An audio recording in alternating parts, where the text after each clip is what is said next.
I was 32 when I learned how easily a life can tilt, how a single sentence can push the furniture of your heart into strange, unforgiving angles. I am a woman who smiles politely at neighbors, who keeps a drawer of birthday cards, just in case, who irons the inside of collars. Because my mother taught me that people see the places you forget to care for. On the night everything broke, there were candles I had lit out of habit, and a playlist we once loved, soft, familiar, embarrassing in its optimism. I wasn't drunk enough to forget my own name, only softened by wine in a way that loosens careful knots. I thought I was harmless. I thought my confession was a little bird I could hold and still keep my fingers clean. I thought wrong. I married young enough to still believe marriage was mostly choreography.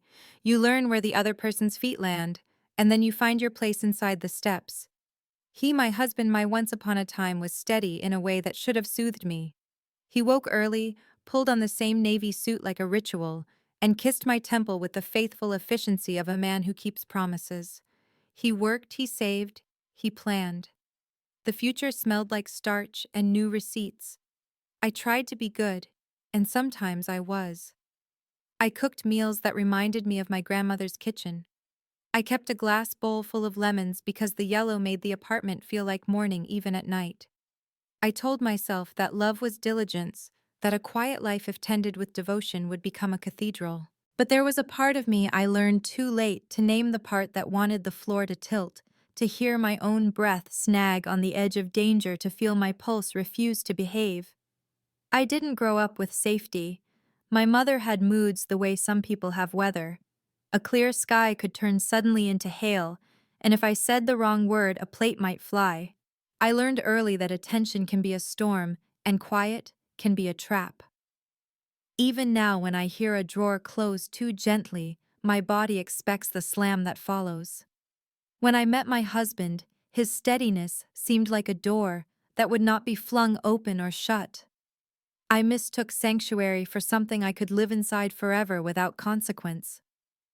I thought the ache for chaos would fade if I fed it kindness. But hunger learns the map of you. It waits. The night of the confession, I was tired of being good in the way people applaud. I wanted, if I'm honest, to say something that would make the room wreck itself and then reassemble around me. He had cooked dinner garlic butter, an old joke about how his mother burned toast but could bake miracles. The light was low and warm. He had put on a playlist we used to play when we were still performing our early love, how we'd set out placemats as if we were hosting 100 delicate expectations, not just the two of us. I remember thinking how tender his face looked in candlelight, and how tenderness made me feel trapped, like a child being wrapped too tight in a winter coat. The part of me that had learned to expect storms could not bear all that careful weatherlessness, so I opened my mouth and invited thunder. "You're a nice man," I said, because it was true, and because it was easier than admitting I had never figured out what to do with nice. I told him I'd never truly been attracted to him, not in the way that chokes your sense and makes you ruinous. I told him I'd looked for ruin elsewhere. I said it almost conversationally, as if I were telling him I'd started preferring black coffee to sweet. My voice had that soft confessional shape, the one that makes a listener lean in because they think they're being given a gift. I watched his face do something careful. He lifted his water. He placed it down. He turned off the playlist. I thought I was ready for shouting for an argument that would be our storm at last. Instead, he gave me silence so dense it changed the air. After he went to bed, I expected a door slam, a thrown shoe, a question that would ask me to explain the part of myself I never could. He did none of that. The quiet became a mirror that showed me what I had chosen. I curled on the couch and pressed the heels of my hands into my eyes until I saw smeared constellations. I watched the candles swim themselves out.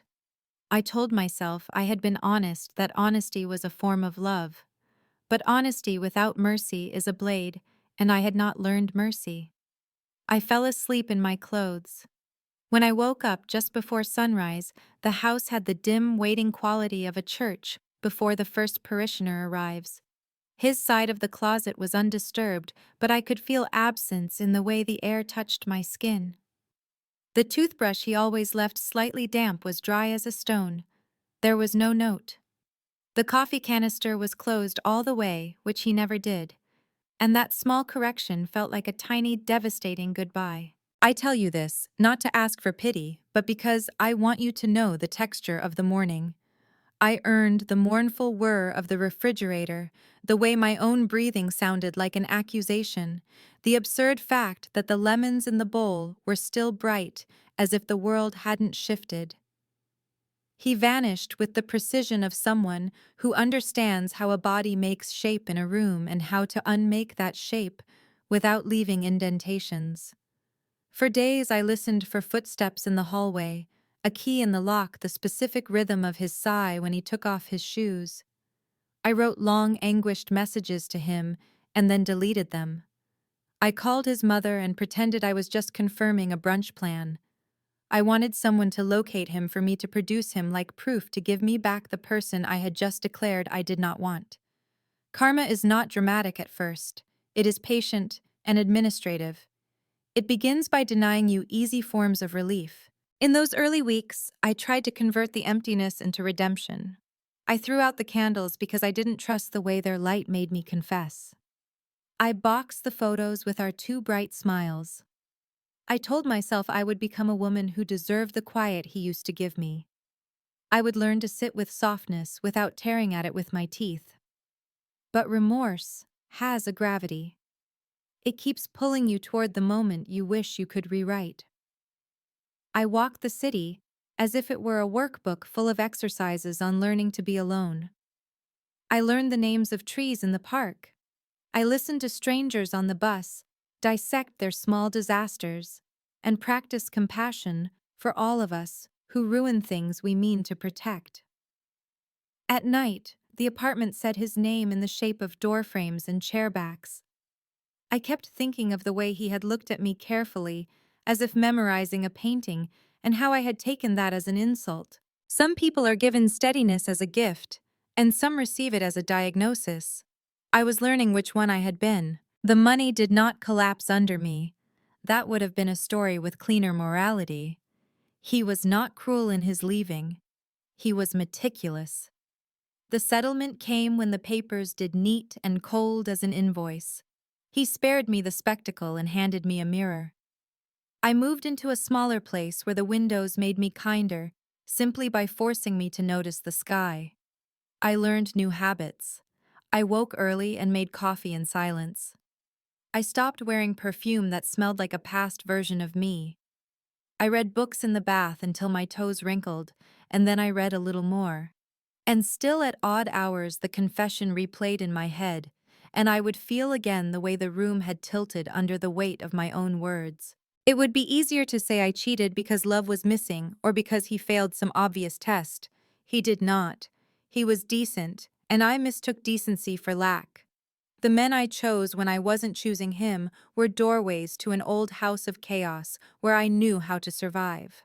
There was one with a laugh like a dare, one with hands that moved me like a game piece, one who told me I was a mirror for his pain, as if that were a compliment and not a summons to self-erasure.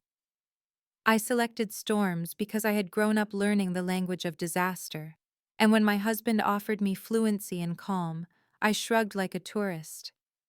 I wish I could say the affairs gave me something grand to point at, art, awakening, even the war story thrill of being caught, but the truth is pettier. They gave me the heat of being chosen in the moment, the ache that says you exist because someone is reaching. And every time I went home, I held my husband's steadiness against that heat and called him cold. I was cruel the way frightened animals are cruel, inflicting small bites in the hope the hand will retreat before it can hurt you. The hand never lifted to strike. I bit anyway. I used to imagine that if I were punished properly, grandly, publicly, maybe I could earn my way back to good. But karma's most devastating talent is subtlety. It leaves you alive to witness your own clarity. In the stillness after he left, I began to see the set of long-buried rooms in my family's house that had shaped me. My mother's unpredictable fires, my father's ceremonial departures where he would zip a small bag with the performance of a man who might never return, then come back 3 days later with cheap flowers and the smell of another woman clinging to his sleeves. The way they would apologize to the air, not to each other. The ritual of pretending the apology counted anyway. The first time I caught myself organizing my life by exits, keeping a spare credit card in a second wallet, a folded dress in a tote under the bed. I thought I was simply being prepared. Now I understood I was rehearsing permanent maybe. My husband had offered me yes. I had run toward the comfort of possibly not. I wish I could tell you the moment I decided to change so that you could put it in a bottle and sell it to the next person standing at the cliff's edge of their own mistake. Change wasn't a moment. It was 1,000 unglamorous decisions arranged like beads on a string. I started going to a therapy group in a church basement that smelled sweetly of industrial coffee. I said my confession again this time, without the soft voice that made it sound like a story. I called my mother and told her I loved her, and that love would now look like fewer hours on the phone and more boundaries around the weather. I wrote him a letter I never sent telling him that steadiness is not the absence of music, but a key, and I had spent our marriage singing in the wrong one. Months bent into a year. The world didn't hand me back my old life. It handed me a mirror that kept showing me a woman who was learning to stand on a floor that did not tilt. There were days I nearly called him not to beg, but to say, I know now I understand the difference between a sanctuary and a cage. I imagined what I would say if he were at my door. In the fantasy, he would listen with that careful face, and then he would turn and walk away, because that was his language, now clean exits. In the fantasy, I accepted it. In life, I don't know if I could.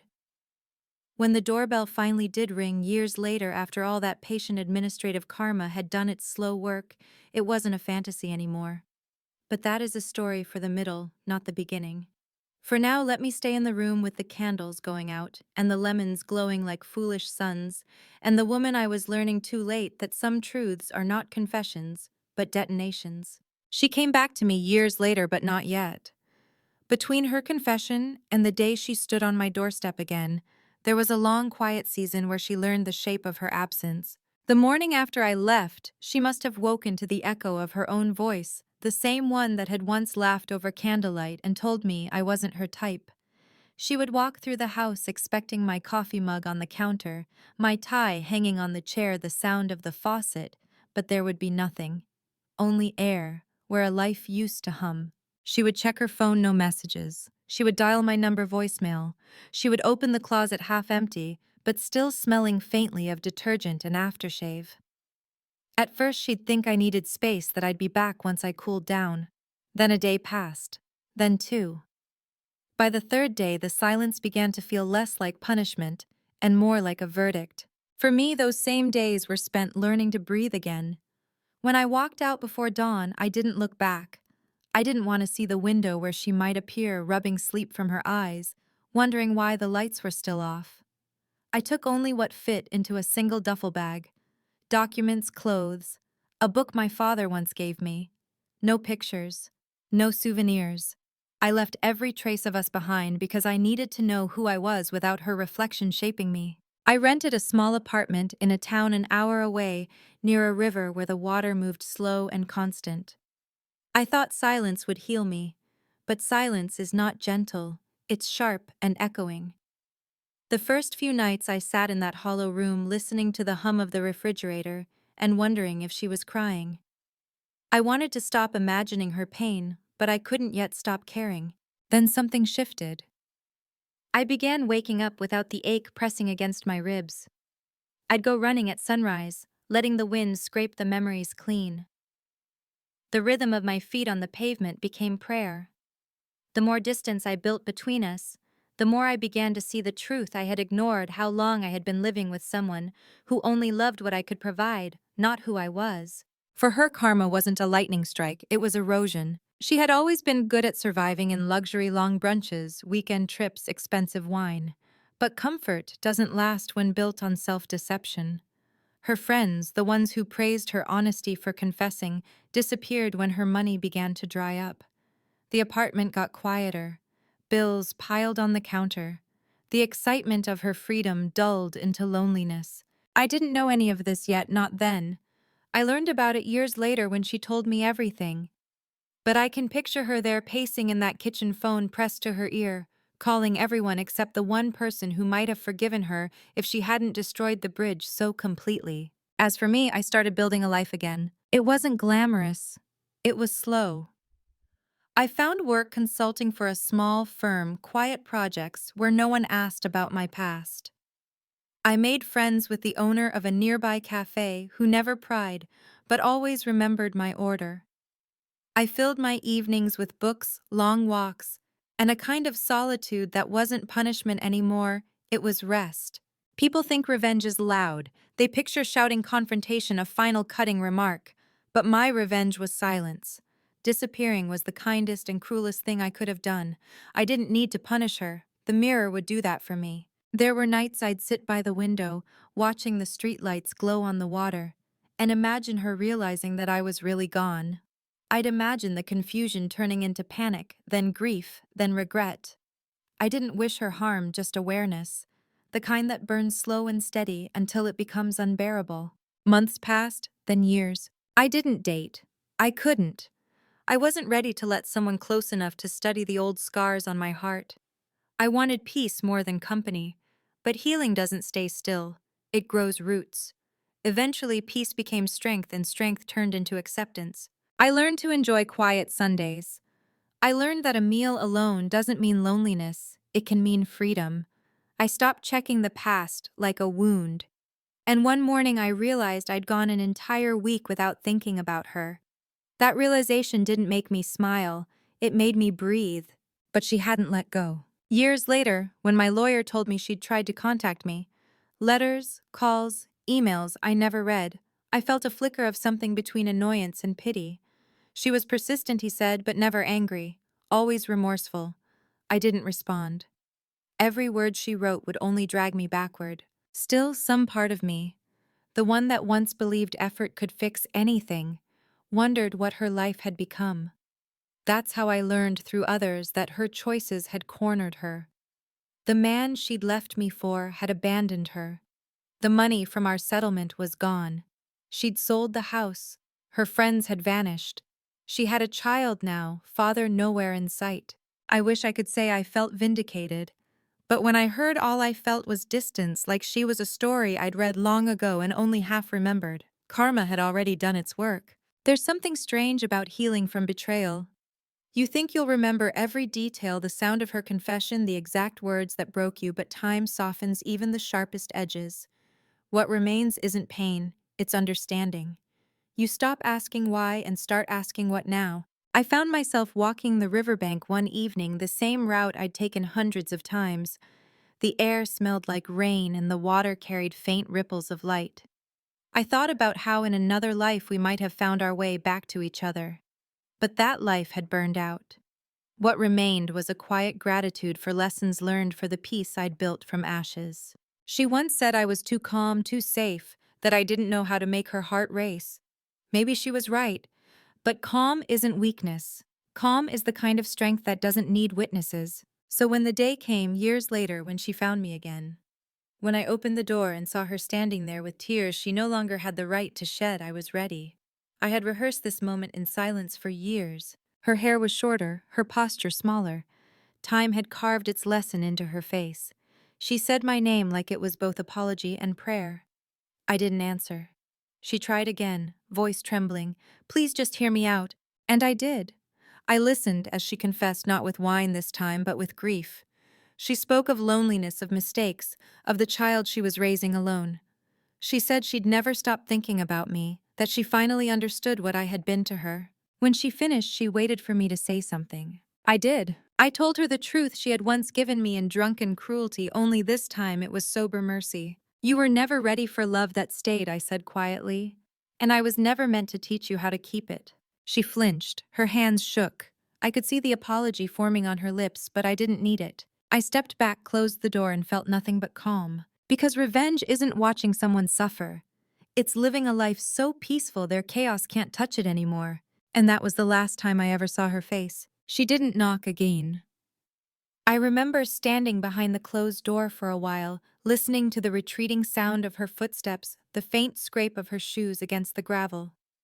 For a long time, I just stood there with my hand on the doorknob, not because I wanted to stop her, but because part of me needed to feel the pulse of my own restraint. There was no trembling, no urge to open the door, just the stillness that comes after a storm has wrung every ounce of violence from the sky. I thought I'd feel triumph. I thought there would be a flash of satisfaction, the kind that stories promise, when the one who broke your heart finally kneels before their own consequences. But that wasn't it at all. What I felt was something quieter, heavier, a kind of deep, solemn release. Closure doesn't shout, it exhales. That night, I couldn't sleep. The room felt both too large and too small, as if the memory of her had expanded to fill it again. I poured a glass of water, sat by the window, and watched the reflection of the streetlights tremble on the glass. My own face looked older, not tired, just seasoned by understanding. It struck me how time doesn't just pass. It distills you, stripping away every pretense until all that's left is truth. I began to think back on our life together, not with nostalgia, but with the kind of clarity you only get when the wound has scarred over. I remembered the first time I saw her. It was at a small art exhibit my friend had dragged me to, one of those downtown spaces that smelled like paint and pretension. She stood by a painting of a stormy sea, her head tilted as if trying to listen to something the waves weren't saying out loud. She had this fierce, distracted grace about her, like someone who was both entirely present and halfway gone. We talked about nothing that night, art, travel, the color blue. But I remember thinking, this woman carries fire under her ribs. I mistook that fire for passion. Later I would learn it was restlessness. The difference is small at first, almost invisible. Passion burns towards someone. Restlessness burns away from everything. Still, I loved her.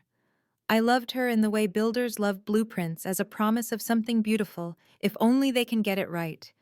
I thought I could be her stillness, her ground, her quiet.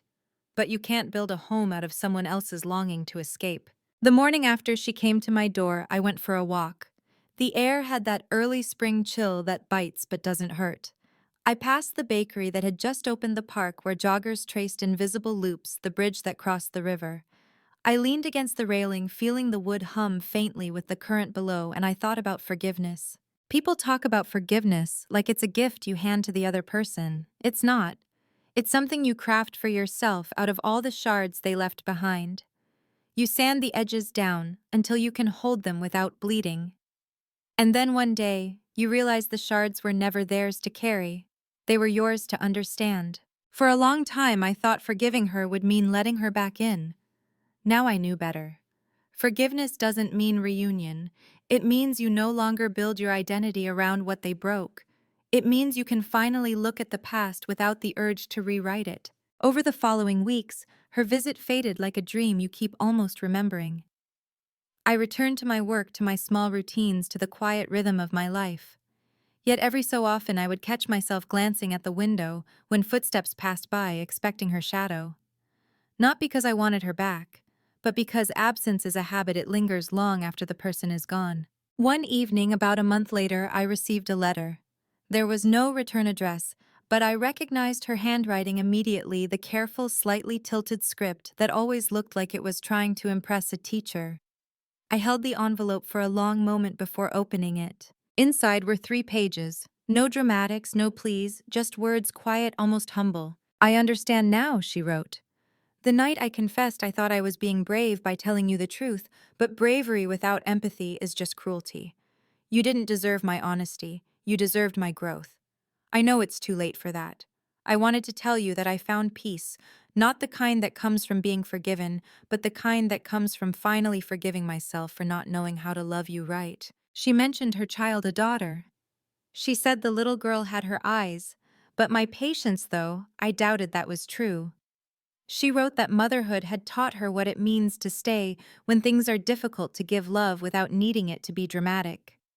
She thanked me in some strange way for walking away. "You taught me what silence sounds like when it's mercy," she wrote. I folded the letter and placed it back in the envelope. I didn't write back, but I didn't throw it away either. I kept it in a drawer between an old passport and a photograph of the river, not as a relic of pain, but as proof that even the worst stories can end without bitterness. Sometimes I wonder what would have happened if she hadn't confessed that night. If she had kept her secret, played the good wife a little longer. Maybe we'd still be together, smiling for pictures, hosting dinners, performing the quiet illusion of happiness. But lies rot from the inside out. The truth, even when it destroys you, sets something honest free. And I would rather have been shattered by honesty than embalmed in comfort. I don't think of her often now. But when I do, I hope she's found a kind of gentleness for herself. I hope her daughter grows up learning that love isn't fireworks.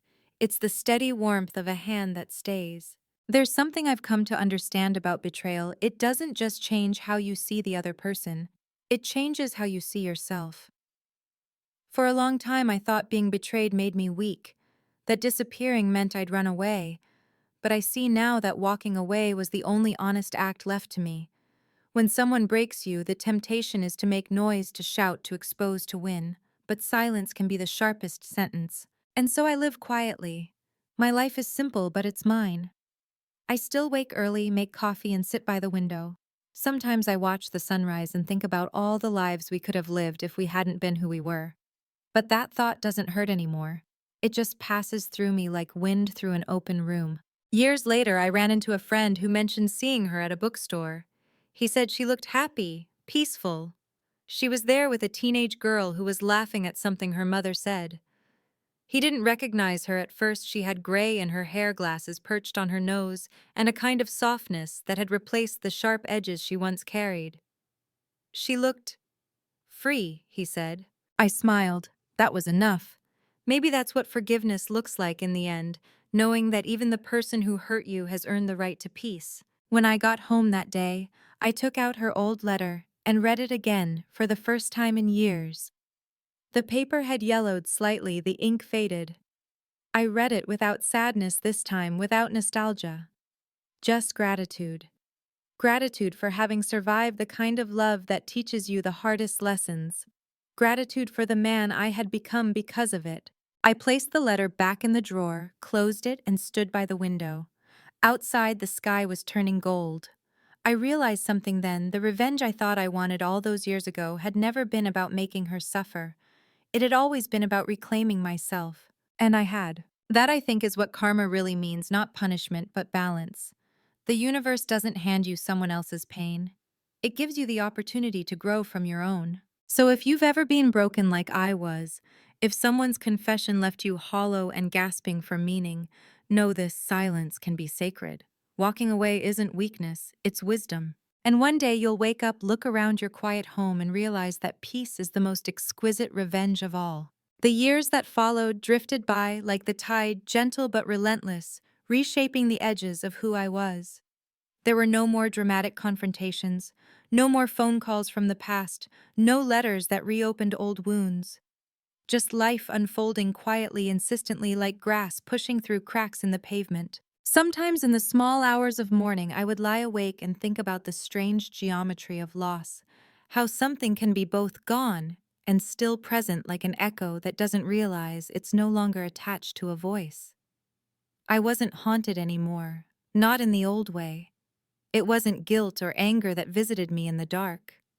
It was something gentler: reflection, the kind that comes when the pain has cooled enough to examine without flinching. When I left her, I thought I was walking away from love. Now I understood that I had been walking toward it, not romantic love, not the fevered kind that consumes you, but the quiet love of self-respect, of peace, of a life lived in truth. I used to think love was proven by endurance, by staying no matter what. But sometimes the truest proof of love, love for yourself, is knowing when to go. One autumn evening, I found myself in the city again. I hadn't planned to return. It just happened. A conference for work, a few days at a hotel near where we once lived. I took a detour and walked past our old apartment building. The paint had faded, the ivy had climbed higher, and the window boxes she once filled with tulips were now wild with untamed greenery. I stood there for a while, watching the lights flicker in other people's lives. It struck me that every window was a story, some just beginning, some unraveling. Ours had ended long ago, but its outline remained faint and ghostly. I didn't feel the urge to linger. I just nodded once, like a man paying his respects at an old grave, and turned away. But as I walked, I found myself whispering into the wind, "Thank you." Not for the pain, not for the betrayal, but for the lesson. For showing me what kind of man I would become when everything else was stripped away. Healing, I've learned, doesn't arrive all at once. It sneaks up on you in moments so ordinary you almost miss them, a laugh shared with a stranger at a cafe. The first morning you wake up and realize you didn't dream about the past. The way sunlight hits your kitchen counter and you feel for no particular reason content. That's what peace looks like. It isn't loud, it isn't cinematic. It's subtle and steady like breath. People sometimes ask me if I ever regretted leaving without a word. I always pause before I answer. Regret is a strange thing, it can wear so many disguises. I suppose a part of me regrets not being the kind of man who could have fixed it, who could have stayed and somehow saved her from herself. But the rest of me, the part that finally knows the cost of self-erasure, understands that sometimes the kindest thing you can do for both of you is to end the story before it rots. She had needed to lose me to meet herself, and I had needed to lose her to remember mine. There was a time when I thought revenge was a final act, a door slamming shut, a punishment neatly delivered. But I see now it's not an act at all. It's a process. It's the slow, deliberate decision to choose peace over bitterness, growth over vengeance. It's the moment you stop rehearsing your pain and start composing your freedom. When I closed that door on her years ago, I thought it was the end. But really, it was the start of something I couldn't yet name. The beginning of a quieter, truer chapter. One spring afternoon, maybe 6 or 7 years later, I was walking along the river when a little girl ran past me chasing a kite. Her laughter rang so pure, so alive that I turned to look. And there she was, her mother standing a few paces behind, smiling up at the sky. It took me a moment to recognize her. She looked different. Not younger, not older, just lighter. Her posture had changed. Her face carried the peace of someone who had stopped fighting herself. And though she didn't see me, I saw her lift her hand to wave at her daughter, her eyes full of quiet joy. For the first time, seeing her didn't hurt. It didn't stir anger or nostalgia. It felt like watching a book I'd once loved being read by someone else, familiar, yes, but no longer mine. I turned away before she noticed me. Some meetings are better left to fate's imagination. That night, I sat by my window again. My same ritual, my same peace. I thought of all the people who stay in broken stories out of fear of the blank page that follows. I used to be one of them. But now I know the blank page isn't empty, it's waiting. It's space for rebirth. If there's a lesson in all of this, it's that endings aren't failures. They're the universe's way of editing the truth back into your life. Sometimes what you lose isn't a person, it's a version of yourself that needed to be left behind. And sometimes letting go is the bravest sentence you'll ever write. I still get messages, sometimes not from her, but from people who've heard my story. They tell me about their own heartbreaks, their own betrayals. Some ask how I managed to forgive. I always tell them the same thing. Forgiveness isn't a single decision. It's a daily choice to stop drinking poison and calling it devotion. And to those who ask if I ever loved her still, I say yes, but not the way I once did. I love her, like you love an old scar. It doesn't hurt anymore, but it reminds you of what healed you. It's funny how life finds symmetry. The night she confessed, she destroyed me with words spoken through wine. The last time I saw her, she healed herself through words written in sobriety. In between those two moments stretched a lifetime of silence, and in that silence I found myself. That's the thing about karma. It's not about punishment, it's about reflection. It gives you exactly what you need to see, even if you're not ready to see it yet. So this is where the story really ends, not with revenge, not with regret, but with release. If you're listening to this and you've ever been betrayed, if someone's lies made you doubt your worth, remember this: you are not what they failed to see. You are what survived their blindness. Walk away if you must. Disappear if you need to. Heal loudly or quietly, just make sure you heal. And when the time comes, forgive not because they deserve it, but because you do. Because peace, true, steady, earned peace will always be the most poetic revenge. Thank you for spending this time with me, for listening to a story about loss that became a lesson about freedom. If this story touched something in you, if it made you think or remember or breathe a little easier, then I ask only this: like, share, and subscribe, so these stories of heartbreak, strength, and rebirth can reach others who need to hear them. Leave a comment below. Tell me your story, your lesson, your moment of silence that became peace. Because maybe that's what we're all doing here, learning to turn our pain into something that can help someone else heal.